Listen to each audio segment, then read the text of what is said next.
नमस्कार साथियों, N G के भी यूट्यूब प्लेटफॉर्म में आपका स्वागत है। तो साथियों, शुरू कर रहे हैं आज की क्लास। अगर आप चैनल पर नए हैं तो चैनल को सब्सक्राइब करना, बेल आइकन को अवश्य दबाना, जिससे कि हर नोटिफिकेशन आपके पास पहुंच जाए।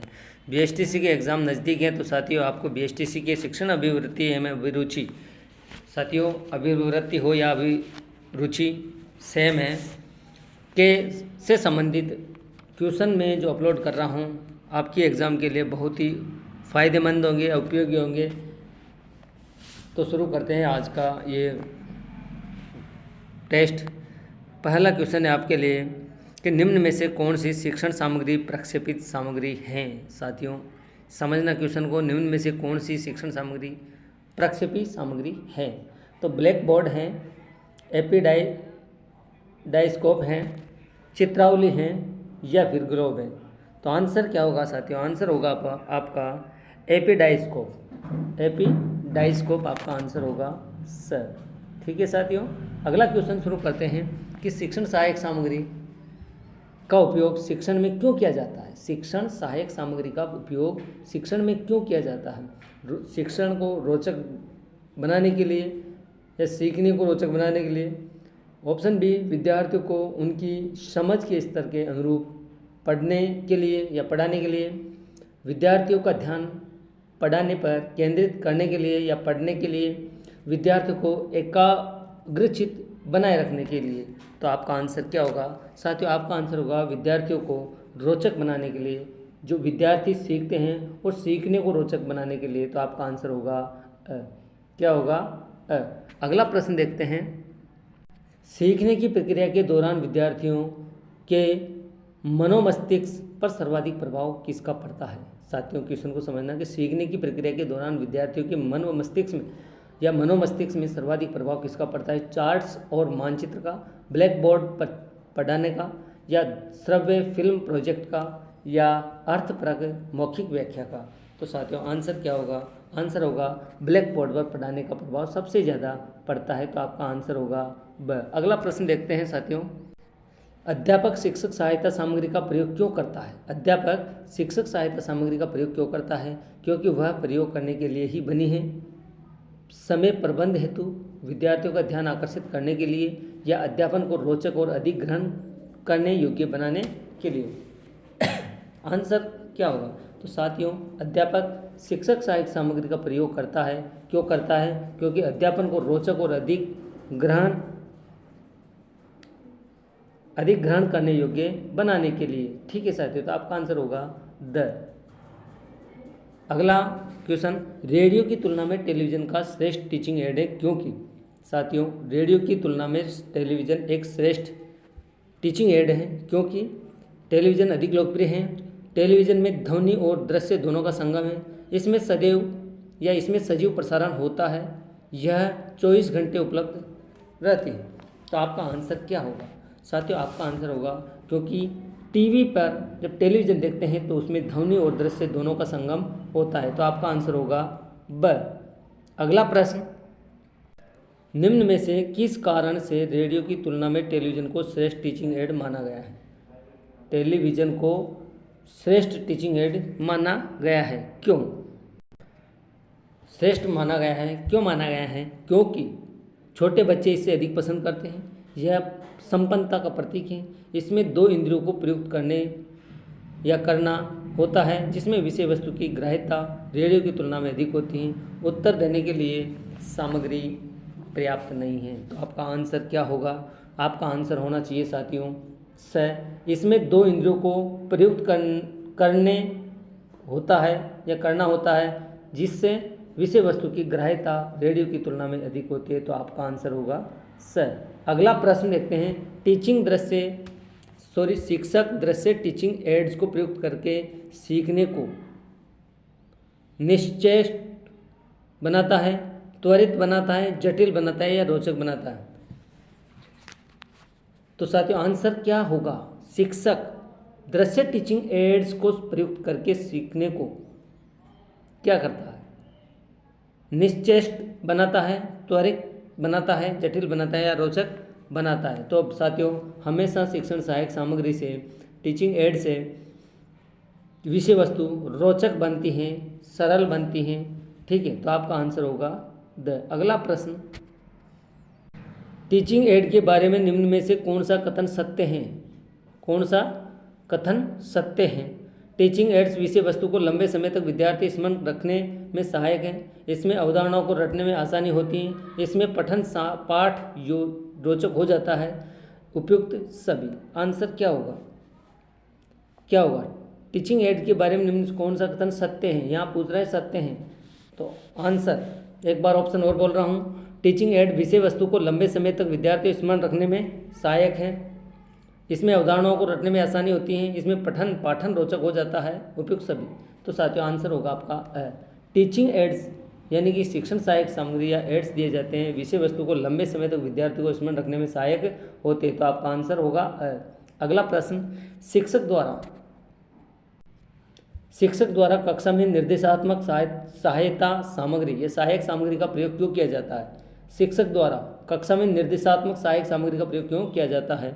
ऑप्शन देखते हैं। कक्षा को भव्य और सुंदर बनाने के लिए, विद्यार्थियों पर ध्यान आकर्षित करने के लिए, अवधारणाओं को स्पष्ट करने के लिए, कक्षा में अनुशासन बनाए रखने के लिए। तो साथियों आंसर क्या होगा? निर्देशात्मक सहायता सामग्री।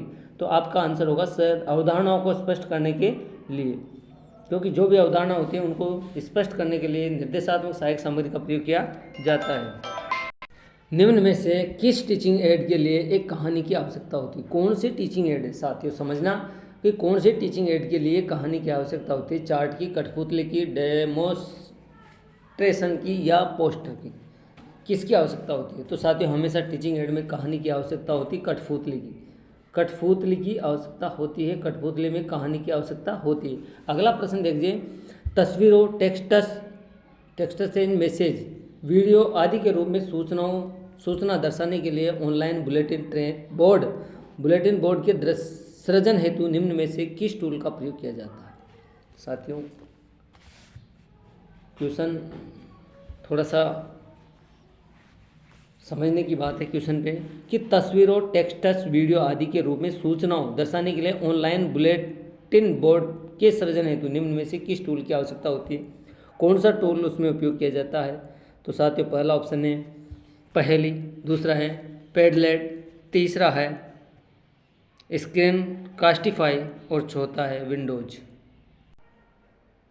कास्टिफाई, विंडोज दोनों नहीं है, तो आपका आंसर क्या होगा? आपका आंसर होगा पैडलेट। क्या होगा? पैडलेट।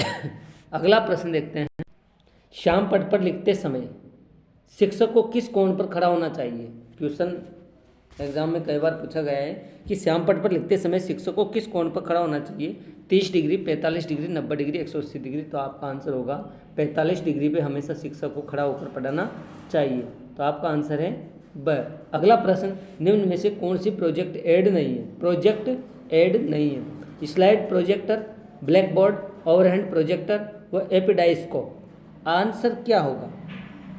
तो आंसर होगा साथियों प्रोजेक्ट एड नहीं है।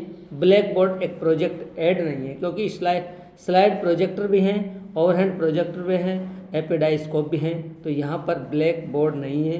तो आपका आंसर होगा ब।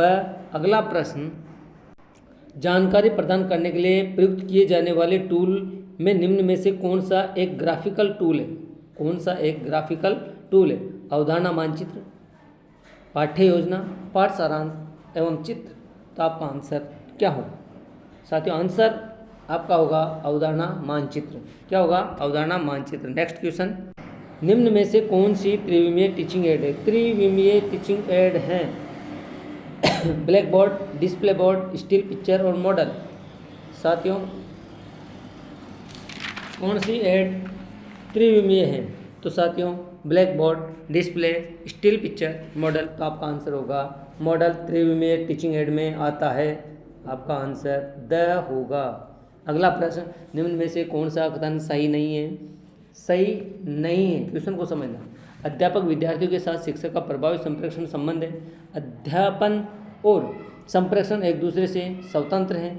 अध्यापन और संप्रेषण अन्योन्याश्रित हैं। प्रभावी संप्रेषण संबंध का अर्थ है विद्यार्थियों में अधिक समझ विकसित होना। आपका आंसर क्या होगा? साथियों नहीं है पूछ रहा है, नहीं है पूछ रहा है, तो आपका आंसर होगा अध्यापन और संप्रेषण एक दूसरे से स्वतंत्र हैं, ये नहीं है, बिना स्वतंत्र नहीं है, एक दूसरे से जुड़े हुए हैं, तो आपका आंसर होगा ब। क्या होगा?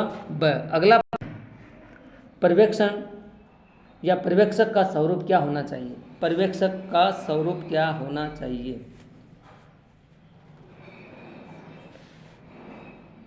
यहाँ पर पर्यवेक्षण है साथियों, पर्यवेक्षक नहीं है। पर्यवेक्षक की जगह पर्यवेक्षण है। पर्यवेक्षण का स्वरूप क्या होना चाहिए? रोकथाम और आलोचनात्मक व सुधारात्मक, रचनात्मक सृजनात्मक, या रचनात्मक आलोचनात्मक।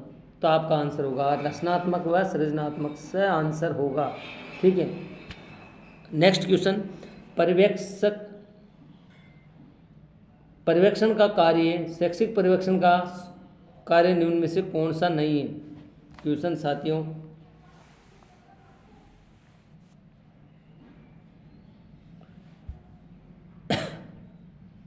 शैक्षिक पर्यवेक्षण का कार्य निम्न में से कौन सा नहीं है पूछ रहा है, समझना, नहीं है। ऑप्शन ए, शिक्षण संस्थाओं की कमजोरी को चिन्हित करना तथा दोषियों को दंडित करना, शिक्षण संस्थाओं को नेतृत्व प्रदान करना तथा शिक्षण सीखने की प्रक्रिया में सुधार करना, संस्था को अधिक धन प्रदान करना तथा निरीक्षण में सुधार करना, पर्यवेक्षण में उठाए गए बिंदुओं पर कृत कार्रवाई का मूल्यांकन करना। आपका आंसर क्या होगा? आंसर क्या होगा? तो आपका आंसर होगा साथियों